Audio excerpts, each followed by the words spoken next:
thinking about getting new customers, often for pretty much, I'd say the majority of businesses, the customer acquisition cost is much higher than people realise. Yeah. So to acquire a customer, it's everything that you need to do to get that customer, so a brand new customer. So firstly, you've got to normally do some form of marketing, which there's a cost to it to attract that customer in the first place.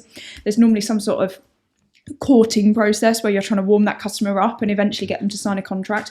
And with my business, for example, that often is months.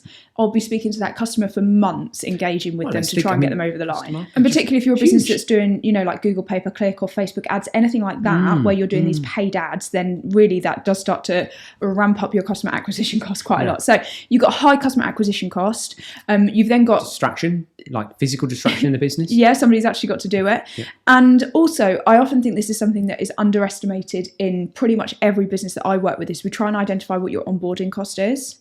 So how much does it, when you sign up a customer for the first time, you've got to send them a contract. Like you probably should be doing a credit check on them if you have credit terms given to them. Some businesses, like my business, we have to do a legal ID check. All of these things cost money. So there's an onboarding cost. You've got to set that customer up on your system. The first time you invoice them, you might get something wrong and they query the invoice and you've got to change that in the system. All these kind of niggly things that tend to come out in the first few weeks and months of working with that customer.